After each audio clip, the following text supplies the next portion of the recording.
hearing, how much validity you give your spirit as to how much you can activate that creative force to go to work for you. Because the moment you start fearing, doubting, or having any guilt in association with what you're doing, you undermine the power of your spirit. It will immediately, halt its activity. So you have to be, and there's going to be many physical tests, you see, because like I said, the physical is the opposite of the spirit. And the flesh does fight the spirit. When your physical existence can see that you're trying to open up to the spiritual, it knows it's losing its power. So it's going to give you an opposite perspective of what your spirit has shown you is about to be opened up for you. So the area where you're finding the most agitation is usually where you're making a physical sacrifice in order to open up that spiritual empowerment, because the opposite is opening up as to what is falling down for you in that physical level, you see. So we will be tested. Our spirit will test us on that. It'll show us a vision in a dream, or, you might just see a vision, or, you may go get some type of consultation where you get this sort of information. And then the next thing you know, there is something opposing that on the physical level that makes you think, oh, this is impossible, which it is from your physical, hands. It is impossible, to overcome all the obstacles that seem to come up and block this, you see. But not from your spiritual perspective, because, like I said, it can activate the magic and the miracles, you see. And so you have to put the faith and the trust that, as long as I'm doing my spiritual work, then my spirit will go to work to take care of my personal needs, you see. And as much as you empower your faith and focus, you see, that is how much you will send out your spirit to accomplish your goals, you see. I tell people we have to live for the moment. We have to live for the moment. That's how we prove our power, you see. Everything is reversing, you see. And this system is falling down very, very, very, very quickly, okay? I heard some information on the news today where I think what it is, the state of Georgia is getting ready to try to bring forth a bill where they're going to have mandatory inoculations for bioterrorists, and they're saying that, well, we won't force the people to take them, but if they don't take them, then they will have to be quarantined. Okay? So, yeah, concentration camp. And they said this bill is passing, what's his name, Mayor Barnes is putting it out there. I mean, Governor Barnes is putting it out there. And there was a lot of opposition to it, but Is it too early to start celebrating Halloween? Have to be quarantined. Okay? So, yeah, concentration camp. And they said this bill is passing, what's his name, Mayor Barnes is putting it out there. I mean, Governor Barnes is putting it out there. And there was a lot of opposition to it, but it still passed. It still went, to the next level, you see. So, told you, they're trying to set up the New World Order by 2003. And they're on pace. They're on time from what I can see, because that's something. Yes? Are questions? Yes, yes. Melanin who ain't us. And that's why I said it's not going to boil down to that anyway. Because your genealogy is based off of what your mother is. Your mother determines if your mother is white and she copulated with a black man, I'm sorry, you are what she is. You see what I'm saying? So Halle Berry. And all of that is still just details. Those are still just physical issues that we are now having to supersede. When we stop arguing about the details, then we start getting into the bigger concepts of what is going on, see? And that has been the problem. We have been literalized. We have been focused on all of these details. When you put that little detail into and fit it to the whole picture, it's going to have very little influence on what we're really trying to see here. you see. We're trying to look from a conceptual perspective now, you see, where and see, those details are purposely there to hang us up, you see. Now that's the Virgo energy, and that is the opposite energy of that is the Pisces. And so Pisces is going to erase the lines that the Virgo energy will draw, you see. Very meticulous about the details. But see, this is on the bottom half. Let's get that out the way. Now Virgo will fall under the physical half of the zodiac. And then Pisces will fall under the spiritual half of the zodiac, you see. And remember, we're dealing with opposition here. So where we have, you know, defined and looked at the details and broke down the details, you know, in Virgo, when we transmute it in the Pisces energy, we're going to erase those details and operate from a spiritual, holistic point of view. You said Yes. they were one, right? You said they were They are basically one. the same. Yes, yeah. The polarities. We're dealing with polarities here. Yes. Yeah, when you mentioned the Pisces, Yeah, Right? Now, right. I'm expecting at any point in time to just like, literally like, game out of here, right? Or something. But the thing is, right? Uh-huh. I'm looking for a series of catastrophes. You see how quiet it got? Right. But see, you can set it off. You can set it off. You can be a part of that. I'm telling you, we got to know this. We got to know who we are. We're connected with the energies of nature. We can activate these things, you see. And I started noticing, my spirit started proving that sort of stuff to me, and it took me a long time before, you know I'd get real angry, and then there'd be, you know, a tornado someplace. And it started happening too regularly for me to ignore that, you see. Sisters who are going to make this happen. Yes, absolutely. And They're the ones. right, absolutely. And that's because we are, you know, we are more in tune with our, you know, our subconscious than the men. See, we are more in tune with our emotions, which is the water, which is the soul component, which is the universal component, see. We have the womb.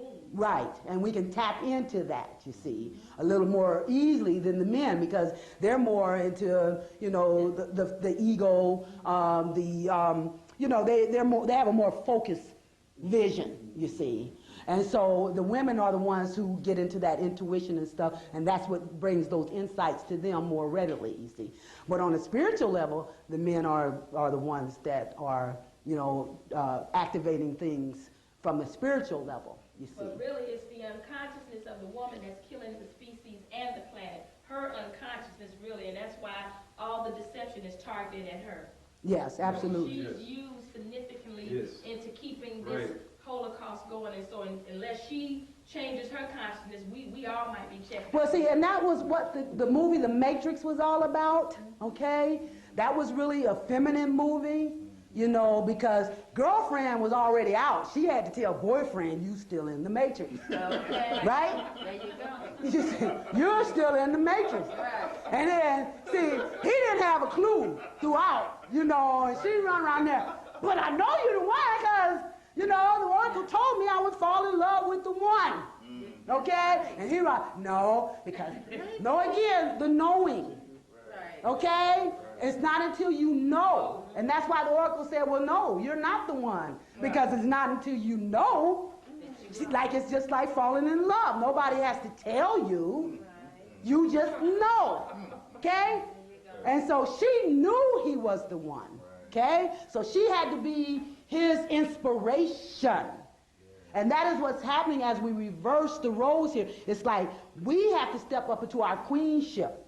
And then what we do is set the standards to challenge our men, you know, to grow them up, to reach into their kingship so they can then make their claim on their queen. Okay? These fairy tales have all the truth to them, you know, just like the prince that had to slay the dragons in order to rescue the princess, okay, in order to gain what? The kingdom, okay?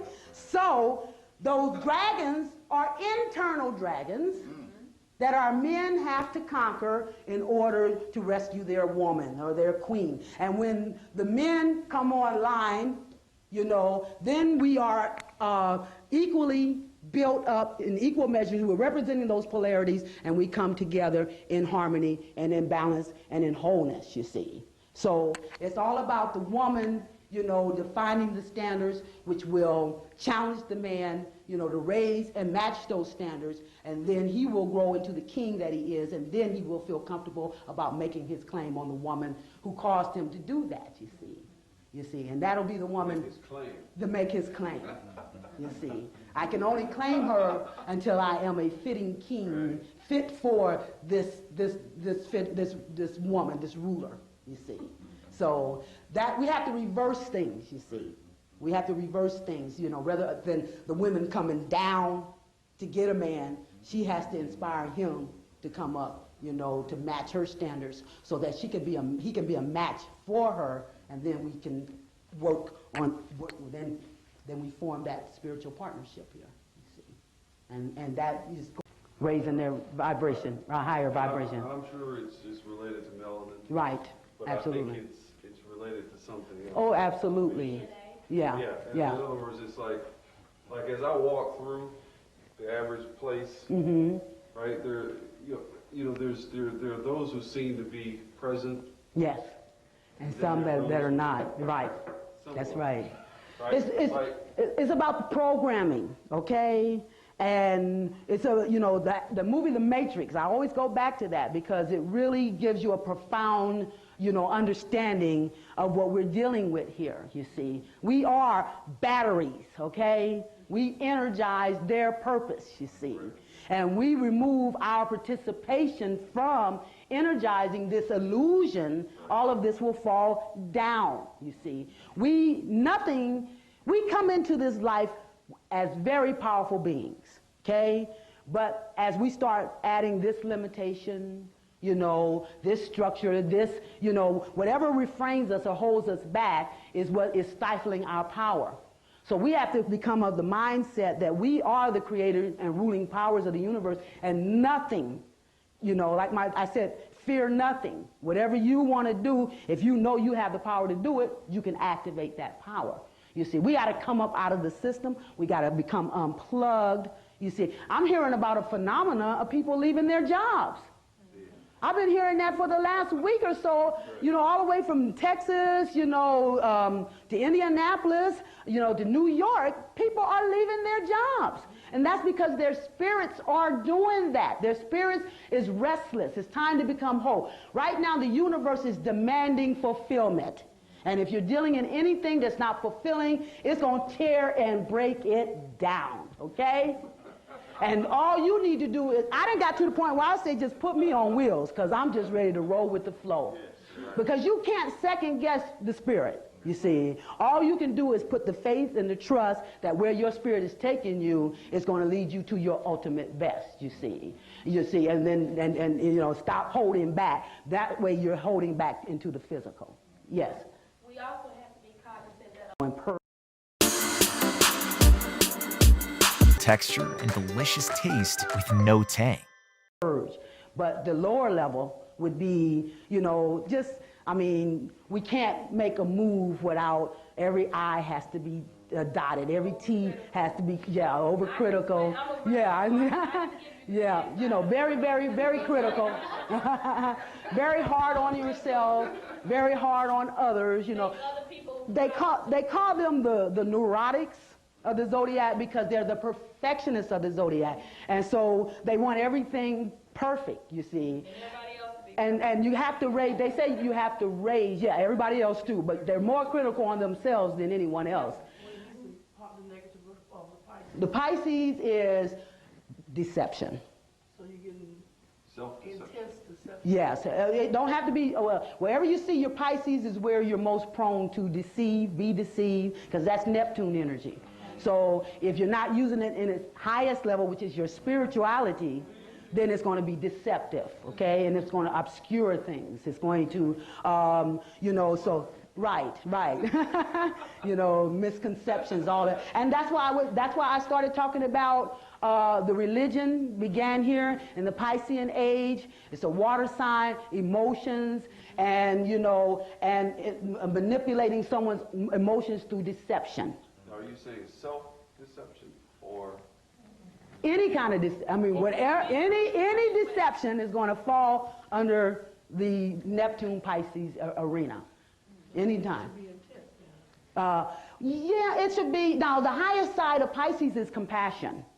Okay, so, and then the lower part would be manipulative. It's a mutable sign. They're the escapists of the zodiac. So they will escape, in other words, they're the last sign, so they're like the martyr sign, and they carry the weight of the world on their shoulders, and when people don't want to help them recognize this ugly world, they'll find a way to escape, you see. They'll use some tool. Yeah, they won't deal with it. They're going, this is the Alice in Wonderland syndrome. You'll go off to your own beautiful world, you see, and only deal in that world. You see, it could be any method. Mostly drinking, because it's a water sign. So you have to watch the drinking, when that Pisces energy is adversely affected in your chart, you see. Because it's a water sign, so it might cause you to escape by drinking, you see. How do you raise your vibrational frequency? That was a term you used. How do you Right. It's got to do with the right kind of food that you eat. It's got to do with the right kind of stimulation to your mental process, and like I said, my number one tool is following your spirit. Your spirit is going, and I usually tell people the more bizarre you get your message, the more you're getting it from spirit. You see what I'm saying? You could be riding down the street with a question on your mind, and a billboard will pop up and answer it. That's spirit. You see, we're going to go beyond the physical. Where we're limited and held back in the physical, our spirit is not limited, it moves forth, you see.